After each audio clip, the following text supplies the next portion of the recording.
Hello tout le monde, on attaque avec une nouvelle vidéo YouTube. Gros sujet pour aujourd'hui.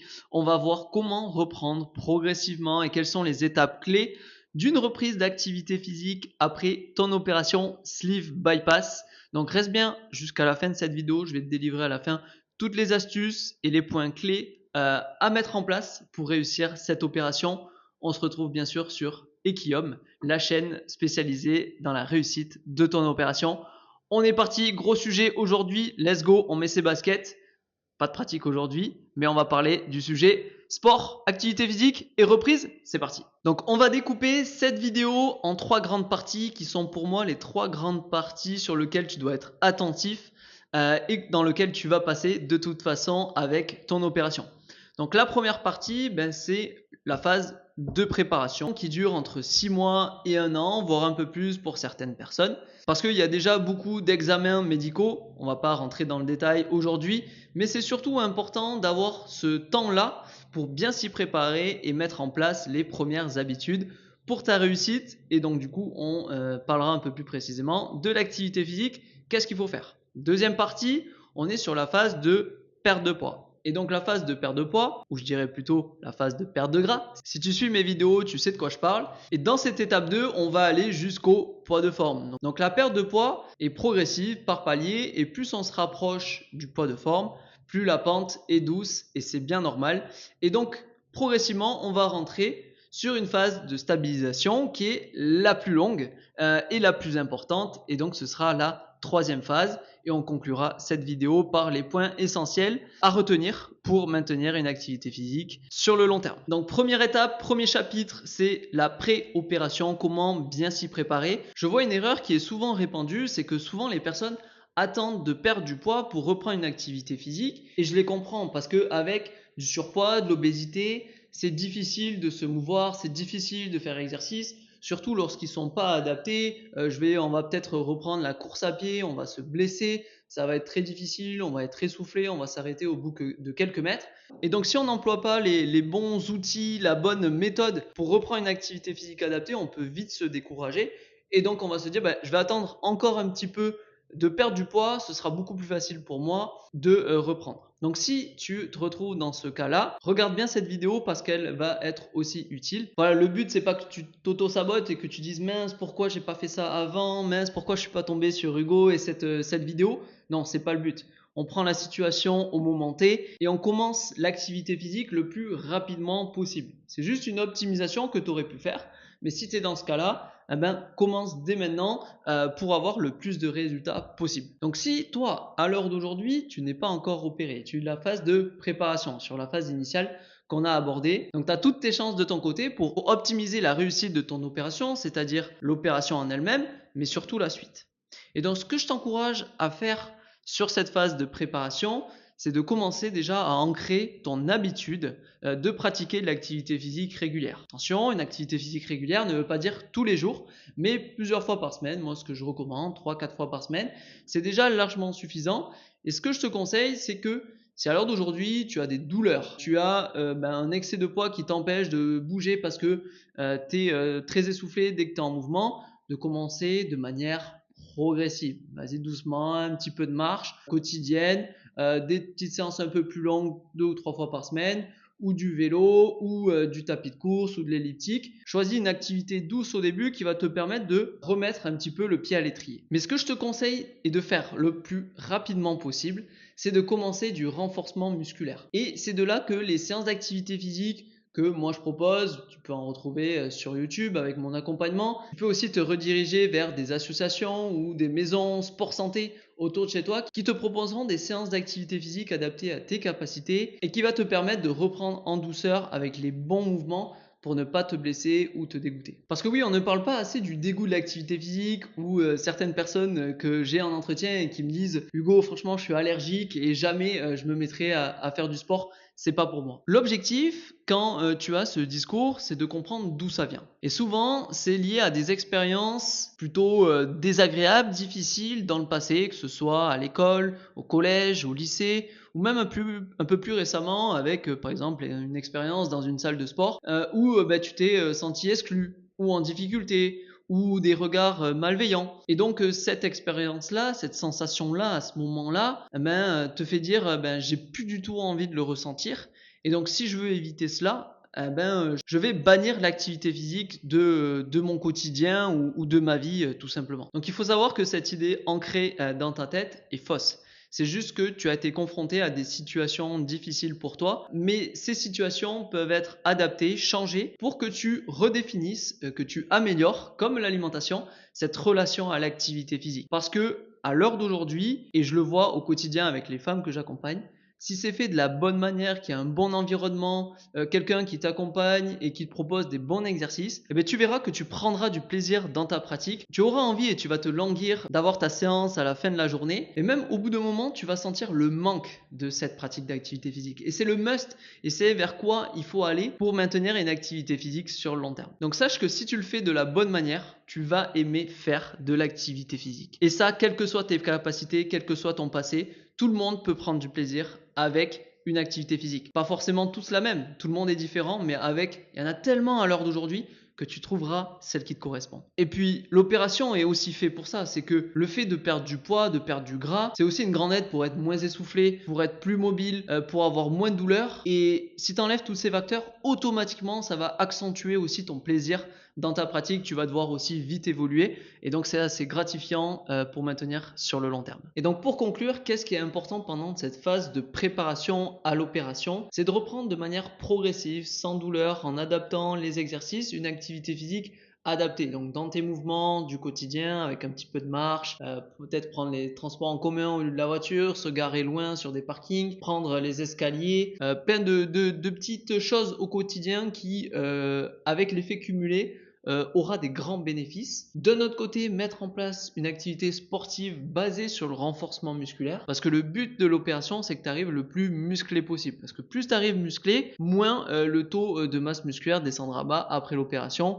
Et donc, on verra la deuxième étape qui est la perte de poids juste après. Je t'expliquerai pourquoi c'est important.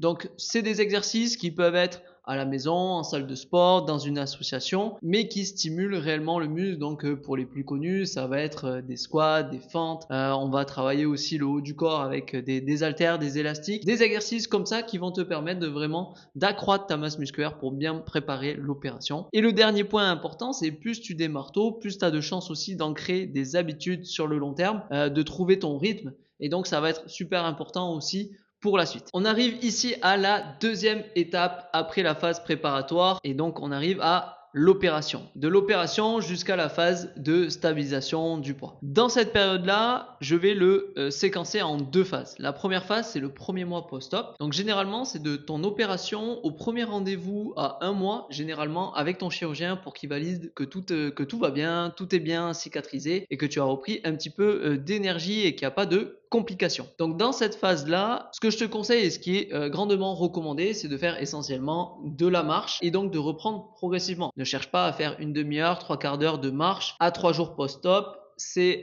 dangereux pour toi et tu verras bien que tu n'auras pas forcément l'énergie. Mais ce que je te conseille, c'est de commencer tranquillo, ok? Avec 5-10 minutes de marche que tu peux répéter suivant ton énergie plusieurs fois par jour. Je te conseille d'être accompagné parce que l'énergie est très très faible, tu manges liquide à ce moment-là et donc il faut que tu vois comment ton corps réagit. Donc autour de chez toi, accompagné, c'est quand même plus sécurisant et on limite les risques. Donc pourquoi pas faire 10 minutes, même si tu sens l'énergie, plusieurs fois par jour, mais ne va pas chercher des durées trop importantes. Tu augmenteras progressivement au fil des mois, avançant minute par minute, aller chercher voilà, peut-être 10-15 jours post-op, peut-être 20 minutes, 25 minutes, 30 minutes, et donc d'avancer progressivement en allongeant la durée de ta marche, mais en réduisant la fréquence. Peut-être qu'au début, voilà, tu seras à 2 marches de 10 minutes, et à la fin, au bout de 15, 20, 30 jours, tu seras à une marche par jour de 30-40 minutes. Donc cette étape est cruciale car c'est souvent la période où tu perds le plus du fait du protocole alimentaire qui respecte les différentes phases et donc quand tu es en une phase de liquide purée, automatiquement l'énergie est faible et donc cette marche va te permettre de limiter cette fonte musculaire et donc une perte de poids trop rapide. Mais elle va aussi te permettre de garder un mode de vie actif et de continuer à travailler sur par exemple tes capacités cardiovasculaires, de diminuer ton essoufflement et ainsi de suite. Et donc là on rentre dans la deuxième phase de cette étape 2 post-op où en fait j'ai eu l'aval du chirurgien pour reprendre une activité physique plus intense jusqu'à ce que mon poids stabilise et que je trouve mon poids de forme. Et donc, cette étape est aussi cruciale, voire la plus importante, car c'est là où tu vas permettre à ton corps d'optimiser ta perte de poids. Qu'est-ce que ça veut dire par là, l'optimisation? C'est que dans cette phase-là, l'objectif est de diminuer la masse grasse et de maintenir, voire même d'augmenter la masse musculaire. Et pourquoi cette phase est importante et donc il faut se décrocher du poids?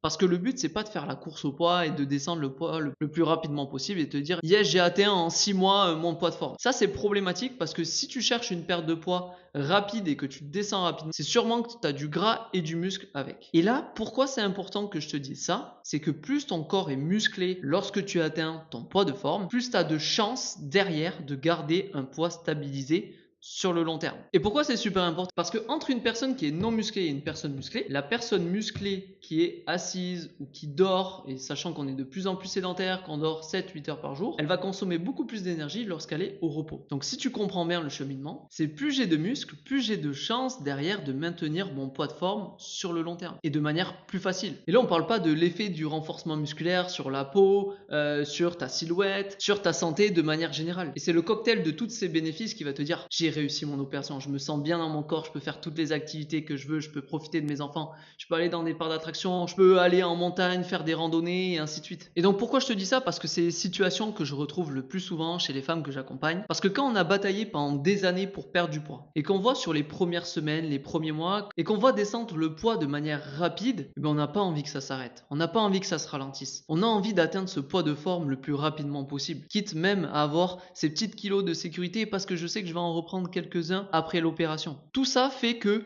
votre cerveau a envie de perdre rapidement. Mais croyez-moi, mon expérience, et vous pouvez écouter les autres et voir les témoignages des personnes que j'accompagne, c'est super important de se décrocher de ce mindset, de cet état d'esprit-là, parce que le fait d'être accroché au poids là et de vouloir atteindre un poids à tout prix où tu te sens bien, c'est pas la bonne manière de faire. Pour deux principes. Le premier, je viens de te l'expliquer, c'est que le but n'est pas de perdre du poids, mais de perdre du gras et de maintenir le muscle. Et plus tu es basé sur le poids, sur la balance, plus sur les phases de stabilisation où le poids va moins bouger ou va remonter un petit peu. Et tes tracas d'avant vont revenir. Qu'est-ce que je fais de mal? Je m'auto-sabote. Encore une fois, je vais pas y arriver. Toutes ces phrases-là qui vont faire tomber le château de cartes et toutes ces habitudes qui étaient pourtant installées et qui étaient la bonne manière de faire. Donc pour conclure dans cette étape 2, qu'est-ce qui est important de faire? C'est de maintenir ce renforcement musculaire que tu as mis en place avant l'opération. Et donc, qu'est-ce qui est important de comprendre et de faire durant cette étape 2? Sur le premier mois, reprendre de manière progressive de la marche. Mais dès le premier mois, de remettre en place une activité physique basée sur le renforcement pour stimuler un maximum le muscle et maintenir cette masse musculaire pour favoriser tes résultats et ta stabilisation sur le long terme. C'est super important. C'est l'élément clé qui va te permettre d'être beaucoup plus serein par la suite et optimiser ta santé. Et donc, en parallèle de ça, c'est de travailler sur ta relation au poids, ta relation avec la balance pour te dire que l'objectif après mon opération, c'est pas d'atteindre 70, 75, 60 kilos. C'est de garder ma masse musculaire et de diminuer ma masse grasse en prenant mes mensurations, en regardant les photos, en voyant l'évolution de mes capacités et ma force sur les exercices que j'ai mis en place. Donc si tu dois retenir quelque chose de cette phase 2, c'est mettre en place du renforcement musculaire. Moi, ce que je recommande 3-4 fois par semaine, des séances de 30 minutes sous forme de HIIT comme je fais dans mon accompagnement ou des séances en salle de sport. Pas besoin de passer des heures, 1 heure sera largement suffisant. Et donc on arrive progressivement à la troisième et la dernière étape qui est tout autant importante. En fait, j'ai envie de dire que toutes les phases sont importantes. En tout cas, cette phase, c'est la plus longue. En fait, cette phase, elle est tout autant importante parce qu'il y a plusieurs choses qui se passent. La première chose qui se passe, c'est la transition de j'ai perdu pendant des semaines, des mois et mon poids commence à stabiliser. Et donc, qu'est-ce que ça veut dire que mon poids stabilise? Ça veut dire qu'il fait des hauts et des bas. Il va faire des plus 1, plus 2 kilos, moins 2, moins 3, plus 2, plus 3. Et donc, qu'est-ce que ça veut dire ça? Et je le vois souvent pendant cette période-là, il y a beaucoup de doutes qui peuvent revenir, ressurgir du passé. Est-ce que je fais bien les choses? Est-ce que je suis vraiment à mon poids de forme? Est-ce que je suis pas en train de reprendre du poids? Est-ce que mes habitudes sont bonnes? Est-ce que je dois refaire un régime, supprimer les féculents, reprendre des poudres de protéines pour remplacer mes repas? Toutes vos peurs et vos incertitudes peuvent ressurgir à ce moment-là lorsque le poids stabilise. Et donc c'est pour ça que c'est une transition aussi super importante et que l'accompagnement est primordial pour qu'on puisse aussi vous accompagner, vous rassurer et peut-être remettre en place des bonnes habitudes qui ont été délaissées pendant ces mois de perte de poids. Et la deuxième chose importante aussi pendant cette stabilisation, il faut vous dire que cette phase phase-là sera jusqu'au restant de vos jours. Et donc c'est important d'arriver à cette étape-là avec des bases solides, des habitudes vraiment ancrées pour que dans votre tête, vous soyez sûr de vos actions. Que ce que vous avez mis en place sont les bonnes choses pour vous et c'est ça qui va vous permettre de maintenir le poids sur le long terme. Et donc dans cette vision long terme et pratique d'activité physique, si à l'heure d'aujourd'hui, le renforcement musculaire que vous avez mis en place, vous ne prenez pas 100% de plaisir,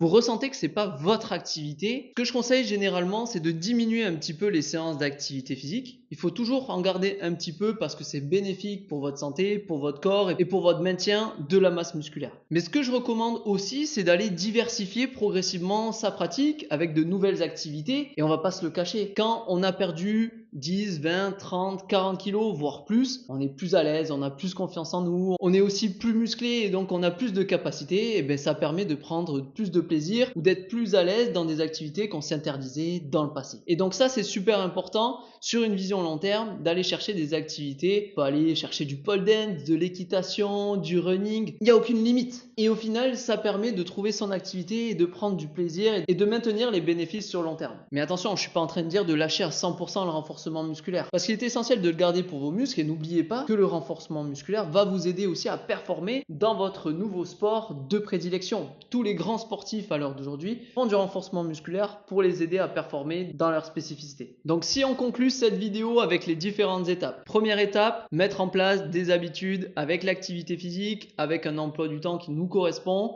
3-4 séances par semaine, largement suffisant, basées sur le renforcement musculaire au début. La deuxième phase qui est la perte de poids, on maintient le renforcement musculaire pour favoriser la diminution de la masse grasse et le maintien de la masse musculaire qui va nous permettre d'optimiser nos résultats et de garder ce poids sur le long terme. Et donc la phase 3 qui est la phase de stabilisation où là si le renforcement musculaire n'est pas ta passion, garde-en un minimum pour les bénéfices sur la santé mais va diversifier, va tester de nouveaux sports pour aller chercher encore plus ce plaisir et ce besoin de pratiquer car oui je t'invite à m'envoyer un message quand ce sera le cas. Mais avec cette méthode, tu verras qu'un jour, tu auras besoin de faire ton sport. Donc si à l'heure d'aujourd'hui, avec tout ce que je t'ai dit, tu es un petit peu perdu, tu sais pas quel exercice faire, comment le faire, combien de répétitions, combien de temps de repos, tu es un peu perdu dans tout ça, tu sais pas vers quelle activité physique aller et comment faire pour ancrer tes habitudes et dire un jour, il me tarde de faire ma séance et j'en ai besoin pour ma santé, pour mon bien-être physique et psychologique, sache qu'on peut t'amener dans ce processus-là parce qu'on a un accompagnement spécialisé dans la chirurgie bariatrique pour les femmes qui souhaitent réussir leur opération, que ce soit avant ou après l'opération,